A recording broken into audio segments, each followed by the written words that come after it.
Hey guys, it's Greg from GWA Auto Parts, and today we're here with the AA Ignition replacement coolant overflow bottle, or tank, that fits a variety of Kenworth and Peterbilt trucks, including the W900, T800, T660, and a whole bunch of other Kenworth and Peterbilt trucks. You can check the product page for exact details. So let's talk about the reservoir over here.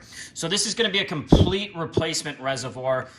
It includes the overflow cap here with the nipple, the actual filling cap over here.